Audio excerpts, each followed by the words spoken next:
ಸದಸ್ಯರು ಕೇಳಿರ್ತಕ್ಕಂಥ ಪ್ರಶ್ನೆಗಳಿಗೆ ವಿವರವಾದಂಥ ಉತ್ತರವನ್ನು ಕೊಟ್ಟಿದ್ದೇನೆ.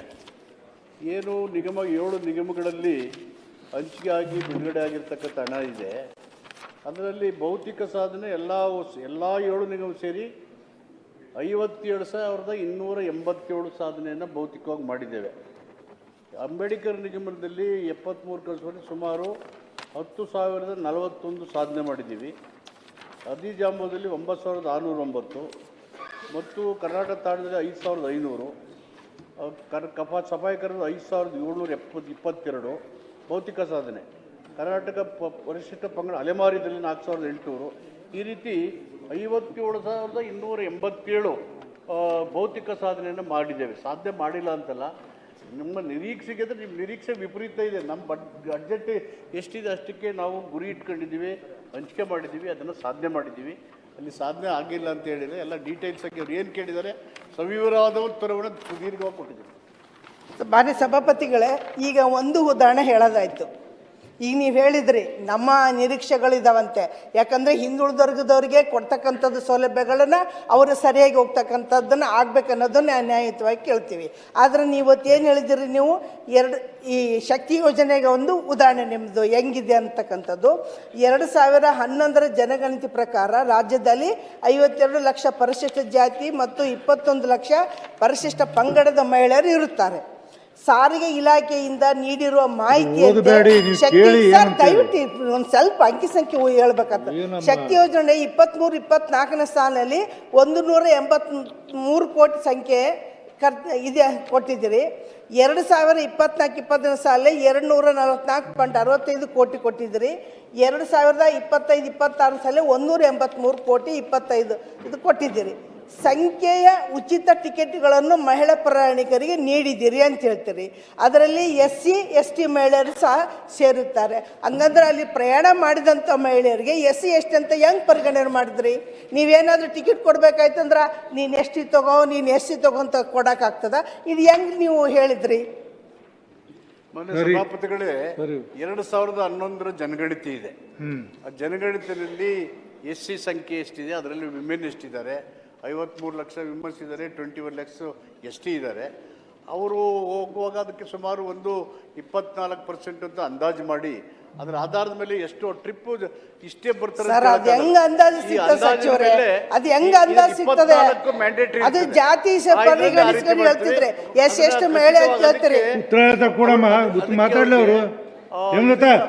ಕೂತ್ಕೊಂಡು ಮಾತಾಡೋದು ಕೇಳಿ. ಅಲ್ಲಿ ಅದು ಖಂಡಿತವಾಗಿ ಆ ಏನು ಜನಗಣತಿ ಇದೆ, ಆ ಜನಗಣತಿ ಸಂಖ್ಯೆ ಆಧಾರದ ಮೇಲೆ ಅದಕ್ಕೆ ನಾವು ದುಡ್ಡು ಕೊಡೋದು. ಅದರಲ್ಲೇನು ಇಲ್ಲದೇ ಇರೋದ್ರು ಕೊಟ್ಬಿಟ್ಟು ಈ ಹಣನ ಬೇರೆ ಕಡೆ ಮಾಡಲಿಕ್ಕೆ ಬರೋದಿಲ್ಲ, ಅದು ಮಾಡೋಕ್ಕಾಗೋದು ಇಲ್ಲ. ಅದರಲ್ಲಿ ಏನು ಜನಸಂಖ್ಯೆ ಇದೆ 53 ಲಕ್ಷ ಮಹಿಳೆಯರು SC, 21 ಲಕ್ಷ ST ಮಹಿಳೆಯರು, ಅದನ್ನು ಸೇರಿಸಿ ಅದಕ್ಕೆ ಬೇಕಾದಂಥ ವೆಚ್ಚನ ಕೂಡ ಅದರಲ್ಲಿ ಅವರು 5 ಸಾರಿ 6 ಸಾರಿ 10 ಟ್ರಿಪ್ ಹೋಗ್ಬೋದು. ಹೀಗಾಗಿ ಖಚಿತವಾಗಿ ನೀವು ಹೇಳ್ತಾರೆ 100% ಆ್ಯಕ್ಯುರೇಟಾಗಿ ಇವರೇ SC ಮಹಿಳೆಯೇ ಹೊಟ್ಟೋಗ್ಬಿಟ್ರು ಅಂತಾಗಲ್ಲ, ಬಟ್ ಜನಸಂಖ್ಯೆ ಇದೆಯಲ್ಲ ಅವರು ಪ್ರಯಾಣ ಮಾಡಿರ್ತಾರೆ ಮನೆ. ಸಭಾಪತಿಗಳೇ, ನಾನು ಕೇಳೋದಿಷ್ಟು SC TSP ನಮಗೆ ಕೊಟ್ರಿ, ಮತ್ತು ಜನರಲ್ಲೂ ಇವ್ರು ಅವ್ರಿಗೆ ಕೊಟ್ರ ನಮ್ಮ ಇದರಿಂದ ಇಲ್ಲ ಕೊಡಕ್ಕೆ. ಮತ್ತೆ ಅದು ಹೆಂಗೆ ನೀವು ಹೇಳಿ ಸಮರ್ಥಿಸ್ಕೊಂತೀರಿ? ಮತ್ತೆ ಅದೇ ನಮ್ಮ ST TSP ದುಡ್ಡನ್ನ ಹೆಂಗ್ ಕೊಟ್ರಿ ನೀವು? ನಾನು ಸಮರ್ಥನೆ ಮಾಡ್ತಾ ಇಲ್ಲ ಸರ್. ಇನ್ನೇನ್ರಿ ನೀವು ಲಾಸ್ಟ್ ಟೈಮ್ನು ಇದೇ ಆನ್ಸರ್ ಕೊಟ್ಟಿದ್ದೀರಿ ನನಗೆ ಅದೊಂದು ವಿಚಿತ್ರ ಆಗ್ತಾ ಇದೆ ಸರ್. ಸರ್ ಆಯ್ತು, ಬಿಟ್ಟಾಕ್ರಿ, ಕೊಟ್ಟೆ ಕೇಳಿದ್ರಿ ನೀವು. ಲಾಸ್ಟ್ ಟೈಮ್ ಇದೇ ರೀತಿ ಇದೇ ಆನ್ಸರ್ ಕೊಟ್ಟಿದ್ದೀರಿ. ಅಂದ್ರೆ ST TSP ದುಡ್ಡು ಹಣ ನಮಗೂ ಖರ್ಚು ಮಾಡ್ತೀರಿ, ಬೇರೆಯವ್ರಿಗೆ ಖರ್ಚು ಮಾಡ್ತೀರಾ? ಹಂಗಾರ ನಮ್ಮ ST TSP ದುಡ್ಡು ಹೆಂಗ್ ಕೊಡ್ತಾರೆ ನೀವು? ಅಂಡರ್ ಆರ್ಟಿಕಲ್ 7C ಸರ್ ಅದೊಂದು ಕಲ್ತು ಬಿಟ್ರಿ ಸರ್. ನೀವ್ ಹೇಳೋದು 77 ಅಂತ ತೆಗೆದಾಕಿರಿ ಅಂತ ನೀವ್ ಹೇಳ್ತೀರಿ, ಕೊಡ್ತೀವಿ ಅಂತ ನೀವ್ ಹೇಳ್ತೀರಿ, ಮತ್ತೆ ST ದುಡ್ಡು ನಮ್ಮ ಖರ್ಚು ಮಾಡಿ ಜನರಿಗೆ ಹೇಳ್ತೀರ ಸರ್. ಕೇಳು.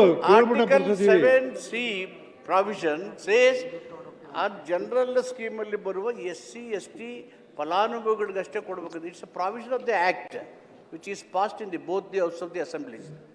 2 assemblies. It is not my decision. It's a piece of act. Sir ಯಾವ ವ್ಯಕ್ತಿಯಿಂದ ಮೂಲ ಒಂದು ಸರ್ ದಯವಿಟ್ಟು ಒಂದು ಸ್ವಲ್ಪ ಕ್ಲಾರಿಫಿಕೇಶನ್ ಸರ್. ನಾನೇನು ಹೇಳುದಿಲ್ಲ ಸರ್ ದಯವಿಟ್ಟು ನಾನು ಅವರಿಗೆ ನಾನೇ ಉತ್ತರ ಕೊಡ್ತೇನೆ ಅವ್ರಿಗೆ. ಒಂದು ನಿಮಿಷಮ್ಮ ನೋಡಿ, ಇದು ಎಷ್ಟು ಸಾರಿ ನಾವು ಪ್ರಶ್ನೆ ಮಾಡಿದ್ರು, ಮೊನ್ನೆ ಸಚಿವರು ಎಷ್ಟು ಸಾರಿ ಉತ್ತರ ಕೊಟ್ಟರು, ಇದಿಷ್ಟೇ ಇರುತ್ತೆ. ಯಾಕೆ ಅಂದರೆ ಇವರು ತೀರ್ಮಾನ ಏನಿದೆ ಆಕ್ಟ್ ಪ್ರಕಾರನೇ ಇರ್ಬೋದು, ಜನಸಂಖ್ಯೆಯ ಆಧಾರದ ಮೇಲೆ ನೀವು ಕೊಡೋದು. ಇಲ್ಲಿ ಅನ್ಯಾಯ ಏನು ಅಂತ ನಾನೊಂದು ಮಾತಲ್ಲಿ ಹೇಳ್ತೇನೆ. ಪರಿಶಿಷ್ಟ ಜಾತಿ ವರ್ಗದ ಹೆಣ್ಣು ಮಕ್ಕಳು, ಕೂಲಿ ಮಾಡ್ತಕ್ಕಂಥವರು, ತಳವರ್ಗಗಳು, ಅವರೇನೋ ದಿನ ಪ್ರಯಾಣ ಮಾಡೋದಿಲ್ಲ, ಕೆಲವರು ಮಾಡ್ಬೋದು. ಅದರ ಪರಿಸ್ಥಿತಿ ಏನೋ, ತಾವು ಹಣ ತೆಗೆಯುವಾಗ ಜಾತಿ ಕೇಳಿ ತೆಗಿಯೋಕ್ಕಾಗಲ್ಲ. ಅಲ್ಲಿ ಯಾರು ಟ್ರಾವೆಲ್ ಮಾಡಿದ್ದಾರೆ ನೀವು ಜಾತಿ ಕೇಳಲ್ಲ, ನಿಜ. ಆದರೆ ಜನಸಂಖ್ಯೆಗೆ ಅನುಗುಣವಾಗಿ SCP TSP ಯಲ್ಲಿರ್ತಕ್ಕಂಥ ಹಣವನ್ನು ನೀವು ಇದಕ್ಕೆ ಟ್ರಾನ್ಸ್ಫರ್ ಮಾಡ್ಕೊಳ್ತೀರಿ. ಆದರೆ ಜನರಿಗಾಗಿದ್ದ ಅನ್ಯಾಯ ಏನು ಅಂತಂದರೆ ಅವರಷ್ಟು ಟ್ರಾನ್ಸ್ಫರ್ ಅವರು ಓಡಾಡೋದಿಲ್ಲ ಟ್ರಾನ್ಸ್ಪೋರ್ಟಲ್ಲಿ. ಆದರೂ ಕೂಡ ಜನಸಂಖ್ಯೆಗೆ ಅನುಗುಣವಾಗಿ ನೀವು ಹಣ ತೆಗೆಯೋದ್ರಿಂದ ಆ ಸಮಾಜದ ಹಣ ಬೇರೆದಕ್ಕೆ ಉಪಯೋಗ ಆಯಿತು ಅಂತಲೇ. ಜೊತೆಗೆ ತಾವು ಹೇಳಿದ್ರು ಈಗ ವಿದ್ಯುತ್ ಶಕ್ತಿ ವಿಚಾರದಲ್ಲೂ ಕೂಡ ಹಾಗೆ ಆಗುತ್ತೆ. ಅದರಿಂದ ನಾವು ಎಷ್ಟು ಸಾರಿ ಪ್ರಶ್ನೆ ಕೇಳಿ ಈಗ ನಾವು ಕೇಳೋದು ಬಿಟ್ಬಿಟ್ಟಿದ್ದೀವಿ. ಯಾಕೆಂತಂದರೆ ಸಮಾಜವೇ ಒಂದು ರೀತಿ ಇದರಲ್ಲಿ ಗ್ಯಾರಂಟಿಗಳನ್ನು ಕೊಡ್ತಕ್ಕಂಥದ್ದು, ಎಲ್ಲರಿಗೂ ಗ್ಯಾರಂಟಿ ಅಂದ್ರಿ ನೀವು ಆಕ್ಟ್ ಪ್ರಕಾರ ಈ ಹಣವನ್ನು ಅವ್ರಿಗೇ ಕೊಡಬೇಕು. ಅದು ಸತ್ಯ, ನೀವು ಸುಳ್ಳು ಹೇಳಿದ್ದೀರಿ ಅಂತ ನಾನು ಹೇಳೋದಿಲ್ಲ. ಅದು ಸತ್ಯ ಆಗಿರೋದ್ರಿಂದ ಇಲ್ಲೇನಿದೆ ಅಂತಂದರೆ ಈ ಹಣ ಅವ್ರಿಗೇ ಕೊಡಬೇಕು, ಆದರೆ ಗ್ಯಾರಂಟಿ ಹಣ ಇವ್ರಿಗಿಲ್ಲ. ನಮ್ಮ ಹಣ ನಮಗೆ, ಗ್ಯಾರಂಟಿ ಹಣ ಇಲ್ಲ ಅಂದಮೇಲೆ ಅಸ್ಪೃಶ್ಯತೆ, ಈ ಗ್ಯಾರಂಟಿಯಲ್ಲೂ ಅಸ್ಪೃಶ್ಯತೆ ಇದೆ. ಪರಿಶಿಷ್ಟ ಜಾತಿಗಳಿಗೆ ಅದು ನೀವು ಸಪರೇಟಾಗಿ ಕೊಡೋದ್ರಿಂದ ಈ ಹಣ ಸೇರ್ಲಿಲ್ಲ ಅಂದ್ರೆ ಅದು ಅಸ್ಪೃಶ್ಯತೆಯನ್ನ ಫಾಲೋ ಮಾಡ್ದಂಗೆ.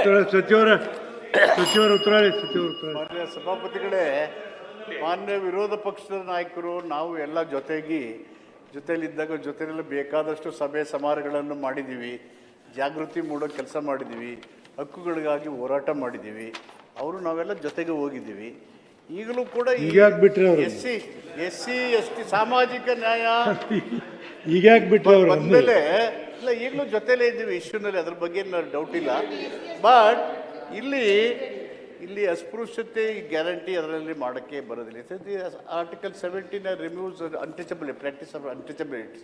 If anybody practices violate the Untouchability Act under such behavior and conduct, ಅದನ್ನು ಮಾಡಲಿಕ್ಕೆ ಬರೋದಿಲ್ಲ. ನಾವು ಅದನ್ನೆಲ್ಲ we should keep it in mind. ಈಗ ಇಲ್ಲಿ ಅವ್ರು ಹೇಳೋದು ಕೆಲವು ಅಕ್ಯುರೇಷನ್ ಇಲ್ಲ, ಕೊಡ್ತಾ ಇದ್ದೀರಿ 24% ಮೇಲೆ ಜಾಸ್ತಿನೂ ಇದೆ ಅಂತ. ಅದಕ್ಕೆ ಐ ಆಸ್ಕ್ ಡಾಟಾ ಕರೆಕ್ಟಾಗಿ ನಮ್ಗೆ ಕೊಡಬೇಕು ಅಂತ. ಈವನ್ ಇನ್ ಪವರ್ ಆಲ್ಸೋ ನೀವು ಅಲ್ಲಿ ಕೊಡುವಾಗ ಖಚಿತವಾಗಿ ನಿಮ್ಮ SC ST ಜನಸಂಖ್ಯೆ ನಿಖರವಾದಂಥ ಮಾಹಿತಿಗಳನ್ನು ಒದಗಿಸಿ ಅದರ ಆಧಾರದ ಮೇಲೆ ಆ ಸಾಮಾನ್ಯ ಯೋಜನೆಗಳಲ್ಲಿ ಬರುವಂಥ SC ST ಫಲಾನುಭವಿಗಳಿಗೆ ಅವರ ಸಂಖ್ಯೆಗೆ ಎಷ್ಟಿದೆ ಅದಕ್ಕೆ ಅನುಗುಣವಾಗಿ, ಸಪೋಸ್ ಜಾಸ್ತಿ ಇದ್ದರೆ ಜಾಸ್ತಿ ಕೊಡ್ತೀವಿ. Because the act provides under C7C explain ಮಾಡಿದ್ದೀನಿ ಭಾಳಷ್ಟು ಸಾರಿ. ಮತ್ತು ಇಲ್ಲಿ ಇದು ಹಿಂದೆ 7D ಇತ್ತು, ಎಲ್ಲ ದುರುಪಯೋಗ ಮಾಡ್ತಾ ಇದ್ದಾರೆ ಹೀಗಿಂತ. ನಮ್ಮ ಬೊಮ್ಮಾಯಿಯವರು ಇದ್ದಾಗಲ್ಲ ಚೀಫ್ ಮಿನಿಸ್ಟರ್, ಅವರು ಒಪ್ಕೊಂಡು 7D ಡಿಸ್ಟ್ರಿಬ್ಯೂಟ್ ಅಂತ ಆವಾಗಲಿದ್ದಾಗಲೂ ಆಯಿತು. ಈವನ್ ಕಾಂಗ್ರೆಸ್ ಗೌರ್ಮೆಂಟ್ ಸಮಸ್ಯೆ ದಟ್ಸ್ ವೈ ರಿಮೂವ್ 7D. ಇದರಲ್ಲಿ ದುರುಪಯೋಗ ಆಗ್ತಿದೆ ಅಂತ ನಮಗೆ ನೀವಿದ್ದಾಗೂ ಆಯಿತು, ನಮ್ಮ ಕಾಲದಲ್ಲೂ 4-5 ಸಾವಿರ ಇತ್ತು, ನೀವಿದ್ದಾಗ 8,000 ಕೋಟಿ ಆಯಿತು. But we are remove 7D. ಈಗ ಈಗ ಉಳಿದಿರೋದು 7A B C. ನಲ್ಲಿ ಯೋಜನೆಗಳು ಬರ್ತವೆ, ಜನರಲ್ ಯೋಜನೆ. Government of India practices, all state governments practices, but they don't have act in their central government or in any other state other than Maharashtra and Karnataka, Andhra and Karnataka. ಈಗ ಇದನ್ನೆಲ್ಲ ನೋಡಿ ಅವರು ದತ್ತಾಂಶಗಳನ್ನು ಕೇಳಿದ್ರು ಇಲಾಖೆಗಳಲ್ಲಿ. ಅವರು ಸರಿಯಾದಂಥ ದತ್ತಾಂಶಗಳ ಆಧಾರದ ಮೇಲೆ ನಿಮಗೆ ಕೊಡ್ತೀವಿ. ಓವರ್ ಆ್ಯಂಡ್ ಅಬವ್ ಇದ್ದರೆ ನಾವು ನೋಡಲ್ ಏಜೆನ್ಸಿ ಮೀಟಿಂಗಲ್ಲಿ ನಾವು ತಗೊಂಡು ಕ್ರಮ ತಗೋತೀವಿ.